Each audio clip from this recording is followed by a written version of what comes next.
नमस्कार मित्रांनो, आज मी तुम्हाला एक गोष्ट सांगणार आहे. हुशार बेंडूक. फार वर्षापूर्वी ची एक गोष्ट आहे. एकदा एक राजा आपल्या मुलांसाठी राजवाड्याजवळ एक मोठं तलाव बांधतो आणि त्यात मुलांना खेळण्यासाठी मासे सोडतो. तलाव तयार झाल्यावर त्यांची मुलं तलाव पाहायला जातात. त्या तलावात सगळ्या माशाबरोबर एक बेडूक पण राहत असते. राजाच्या मुलांनी त्या अगोदर बेंडूक कधी पाहिले नसते, त्यामुळे त्यांना वाटते तलावात हा बेडूक प्राणी कशाला. ते राजाला जाऊन सांगतात की तलावात त्यांना न आवडणारा एक बेडूक प्राणी आहे.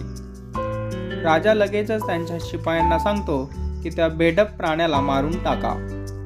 तेव्हा शिपाई तलावाच्या काठावर उभे राहून आपापसात काय करायचे ते ठरवू लागतात. कोणी सांगतात त्याला जाळून टाका, चिरडून टाका. सर्वांच्या वेगवेगळ्या सूचना येतात.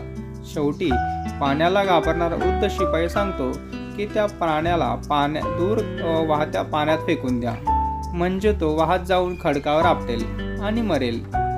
ते एक हुशार बेडूक म्हणाले, मला पाण्यात फेकू नका, नाहीतर मी मरून जाईन.